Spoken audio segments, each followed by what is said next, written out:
Consumption function ये होता है बच्चों, autonomous consumption plus MPC Y. MPC को हमने बी से लिख दिया। तो हम हमेशा बात करते हैं ऑटोनोमस कंजम्पशन की करते हैं, इसके बारे में कोई बात ही हमारी नहीं होती। चलो मैं आपको बताता हूँ, अगर आ गया कि इन दोनों में डिफरेंशिएट करो, तुम बोलोगे क्वेश्चन गलत है। इन दोनों में अंतर करने के लिए आ गया, होगी ना नया कि भाई ये क्या है इसमें और ये क्या है इसमें, दोनों में डिफरेंशिएट करो। अब मैं डिफरेंशिएट करके बताता हूँ। इसको हम कहते हैं ऑटोनोमस कंजम्पशन। बिल्कुल सही जवाब, ये तो आप जानते हो बहुत अच्छे से।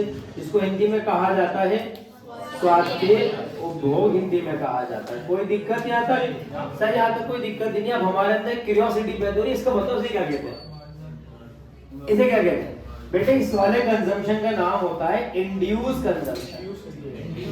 क्या नाम होता है? Induce consumption. इंड्यूस कंजम्पशन, जिसको हिंदी में कहते हैं प्रेरित उपभोग। हिंदी में क्या कहते हैं बच्चों? अब दो तरह के कंजम्पशन होते हैं, एक होता है ऑटोनोमस कंजम्पशन और एक होता है इंड्यूस कंजम्पशन। अब इन दोनों में डिफरेंशिएट करना है, कोई दिक्कत नहीं है। जो ऑटोनोमस कंजम्पशन होता है हम लिखते हैं इट इंडिपेंडेंट। क्या होता है ये? इंडिपेंडेंट होता है। इट इंडिपेंडेंट फ्रॉम इनकम, ये आय से स्वतंत्र होता है, इंडिपेंडेंट होता है। It is not depend on income, ये इनकम पे डिपेंड नहीं होता, इंडिपेंडेंट होता है। अब इसका तो बताए तो ये किस पे डिपेंड करता है?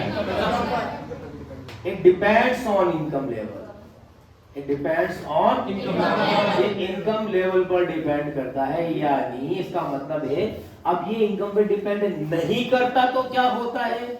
It is constant at every level of income. Income के सभी लेवल पर क्या होता है ये? अब देखो कितने आराम से इनके भी डिफरेंशिएट होता जा रहा है।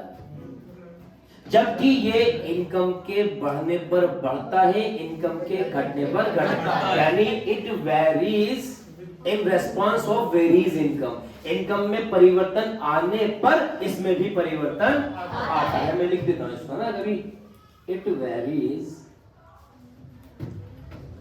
इन रेस्पॉन्स ऑफ वेरीज इनकम। आय में परिवर्तन के साथ साथ इसमें भी परिवर्तन, जबकि ये कैसा रहता है ना? आपका पॉइंट क्लियर है? और ये इंसान के लिए जरूरी होता है, लिख देता हूं। ये इंसान के जरूरी, ये जो खर्चा होता है सारा, ये नेसेसरी प्रोडक्ट्स पर किया जाने वाला खर्चा होता है। यानी इंसान के लिए अपने सर्वाइवल के लिए ये खर्चा करना जरूरी होता है ना। तो ये किया जाता है किस पर? नेसेसरी गुड्स पर किया जाता है। और ये नेसेसरी भी हो सकती है और लग्जरी भी हो सकती है। मैं लग्जरी लिख दूं, है ना? लग्जरी गुड्स पर लग्जरी भी कह लो और दूसरी चीजें भी कह सकते हो। भाई इंसान को अपने जीवन को सुखमय बनाने के लिए जिन चीजों की जरूरत होती है वो सारी लग्जरी कहलाती है। लग्जरी का मतलब सिर्फ फरारी नहीं होता, फरारी लग्जरी गाड़ी थोड़ी है। फरारी तो आर्टिकल ऑफ डिस्टिंक्शन है, शान शौकत की वाली चीज है। लग्जरी तो घर में कोई सी भी गाड़ी का होना है, घर में वॉशिंग मशीन का होना लग्जरी है, घर में एयर कंडीशन का होना लग्जरी है। ये आर्टिकल ऑफ डिस्टिंक्शन नहीं है, ये शान शौकत वाली चीजें नहीं है, आरामदेह बनाने वाली चीज है। तो हर वो चीज जो आपके जीवन को कंफर्ट बनाती है, ऑल दो things make comfort your life, वो सारी चीजें क्या कहलाती है? लग्जरी गुड्स के। और उन पर जो खर्चा होता है वो इंड्यूस कंजम्पशन कहलाता है हमारा, या प्रेरित कंजम्पशन कहलाता है। बाकी अगर बेसिक नीड्स को सेटिस्फाइड करने के लिए जो खर्चा होता है वो तो नेसेसरी होता है, उसके बिना कोई इंसान, मतलब nobody can survive in the absence of compulsory goods. तो वो सारी चीजें पे किया जाने वाला खर्चा हमारा ऑटोनोमस कंजम्पशन होता है और ये लग्जरी होती है। तो क्लियर है बेटे बात?